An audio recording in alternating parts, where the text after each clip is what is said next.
As far as the government is concerned, as far as An Post is concerned, the closure of the Cork Mail Centre is just the start of it.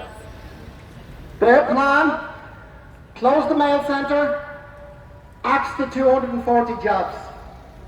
Next step is that when people reapply, what they want people pushed out of jobs in the district offices and in other branches of An Post. Then they want to open a new parcel centre.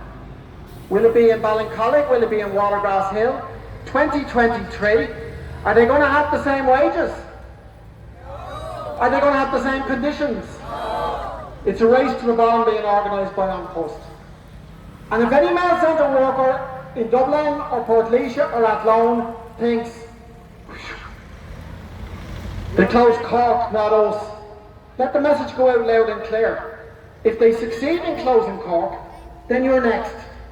You're next. Because their vision is for one mail centre, doing parcels and letters, mainly by automation and with only a small number of staff. And yous are standing in the way of it, and you've made a very good start in terms of standing in the way of it today. Give yourselves a round of applause.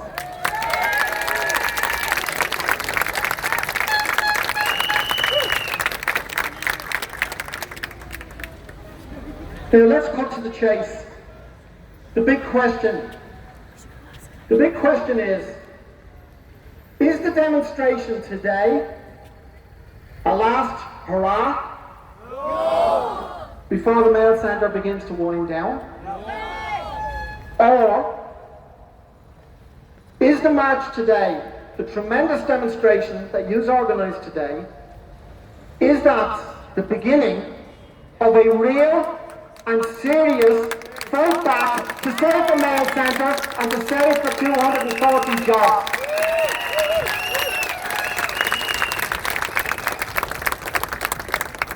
So, if it is the beginning of a real and serious campaign of fight back to save 240 jobs, the question is, what is the next step? The next step is next Saturday. Next Saturday, there is a Union General meeting in the Metropole Hotel at 3 o'clock. 3 o'clock in the Metropole next Saturday.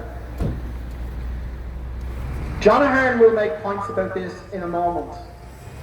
But there is a motion which has been signed by more than 100 workers in the mail centre, which calls on the union nationally and calls on the union locally. Calls on the union nationally to change its position. Hello. And to say that the union nationally and locally should fight to keep the mail centre open, to keep the 240 jobs, and not to cooperate in any way with the wind down or the closure of the plants. And the question is, how many people are going to go to the meeting? How many people are going to speak? How many people are going to vote in support of that motion? Is that motion going to win the day next Saturday? That's up to you. First and foremost, it's up to the mail centre workers to do that. In my opinion, if that motion is passed, and if it is then acted on in any serious way, that will force An Post not to cancel the closure. That won't be enough to do that. But it will force them to change the timetable. They'll be forced to put their dates back if that is passed and acted on. And that gives you time and space. Time and space to do what? Well, I would raise two ideas for people to think about. I'm just putting this out there. Right? The first one is, there's going to be a by-election in North Central to fill the Billy Kelleher seat. That election is probably going to take place in November, which means that it'll start in October and they'll be talking about it in the newspapers in September. Right? Mail centre workers can intervene into that as a real powerful force. I'll give you an example. You call a meeting and you have even half the numbers that are here today, that'll be about 700-800 people in a room, and you invite each one of the political parties to send their representatives to the meeting, and you don't want runner boys, you want the head honchos to come along, and you send them a clear message. You save the mail centre, that's one thing. But if you don't save the mail centre and give us a guarantee, you will not get a single vote, not a single vote, not just from mail centre workers, but from every on-post worker and every on-post worker's family, neighbour and friends. We'll ensure that that happens. You will strike the fear of God into them if you take that. I'm going to ask for a show of hands here actually, just as a matter of interest. How many people here are not working in the mail centre, but are working in on-post? Can you raise your hands? Okay, I see about 50 hands being raised.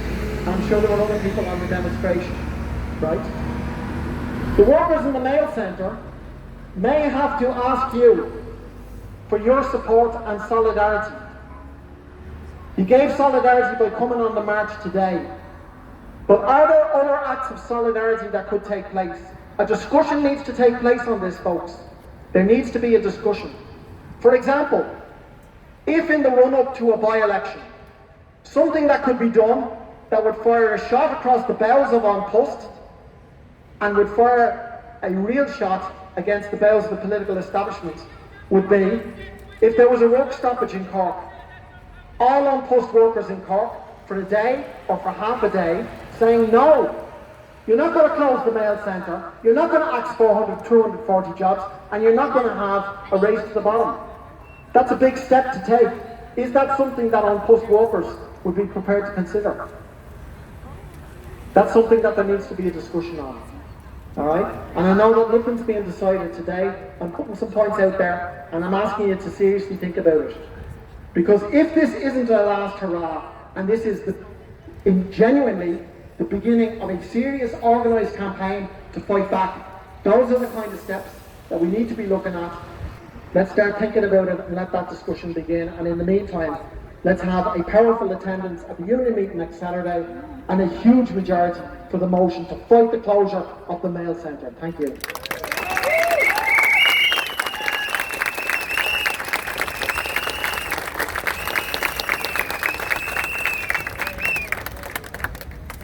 Okay, our next speaker is Pat Buckley, TD from Sinn Féin.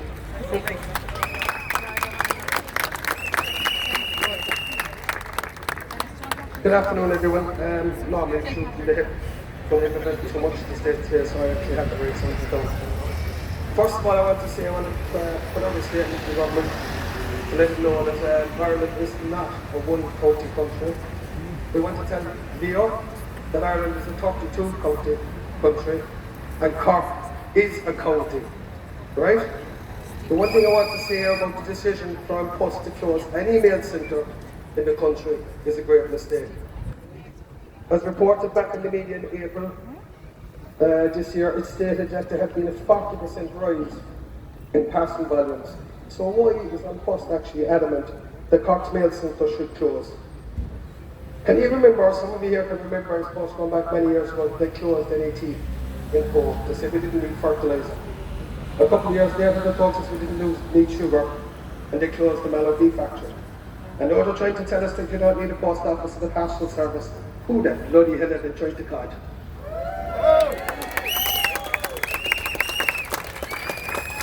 I also want to make it clear, lads, that this is not about pitting one centre against another centre. This is about saving all jobs. This is about, I suppose, telling a Post that they actually don't seem to be capable of adapting to what, the world is changing. And I have to say to everybody that came out here and everybody that works on Post and in the mail centre and so on, you're an absolute credit to the country, but you're not being treated with and you're not being given that credit. I raised this back in October 2018 in the Dawn, and at that time I was told that there was nothing to worry about for the Cork Mail Centre. Well, here we are in July, and by Jesus, they've lied again. On the 3rd of July 2019, which isn't too long ago, I, along with Sinn Féin colleagues, Donnacha O'Leary and Jonathan Brown had supported with all Sinn Féin and other parties, the majority, to pass the motion. And I just want to read it out so you know exactly what has been passed. And in a democracy, you know, it's your voices that we represent. It was voted on in the dawn, it was passed and supported. And yet this government, propped up by Fianna Fáil, are just totally ignoring all of your voices. Just listen to me, just bear with me, sis.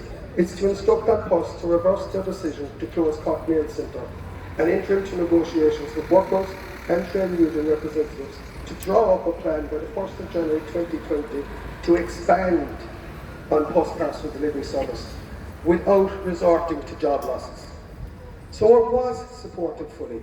So if you hear any spin or anything, you know, that's coming out in the media, I don't think it's not to be believed. Right, we also know at the moment, what I'm costing so far. We have post offices closing every day. They're telling us it's not viable. Again, it's going back to Beat Factory wasn't viable. You know, it's just absolutely ludicrous. One thing I will say, and I think we have to be united in this, and a person said to me a very, very long time ago, and it was fabulous to see so many people out here today. From tiny little acorns grow into oak trees, and I'm telling you that, if we don't all stick together, you know, there is a pain outside the bubble of Dublin. You've all put your work into this. You should be respected for that. And I mean, I think it's absolutely ludicrous that the only mail centre in the whole south of Ireland would be shut.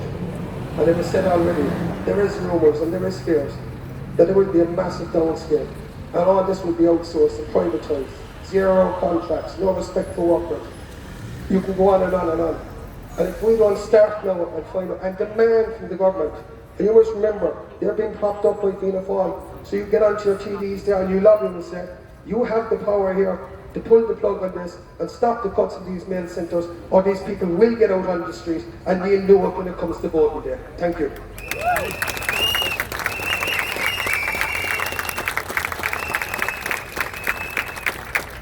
Thank you to Pat Buckley.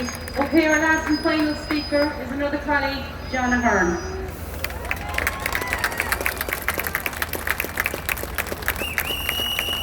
Thanks, I'd like to thank you all for coming here today. I think you know what this is about at this stage. When I joined the post office in 1982, my father and grandfather had been in there before, and I thought I was entering into a proud tradition of public service and trade unionism. Never did I think in my wildest dreams that the weakest of us, the over 60s, those on restricted duties, are just thrown under the bus. Those with the short contracts, under the bus.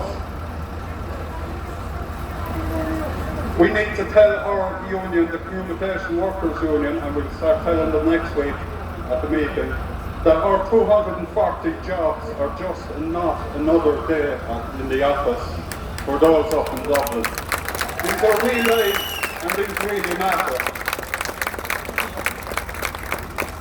We have an action group now, but we have to ask ourselves what's the next course of action. McBarry stole my speech on that one, but I think growing up, looking at the postal workers, I saw how they striked in 1979, how they won, how they managed to get a politician of their choosing into government, into the Dáil. And we know how to do this. We did this 2 years ago for the IO systems workers. We withdrew our labour when they were under threat. So I thought that having the leader of the opposition, the Taoiseach, and junior ministers in the Cork area, that the South would have some clout, but obviously not. So I just asked you to tell them at the polls, tell them in the union, and tell the company we are not for sale. Thank you.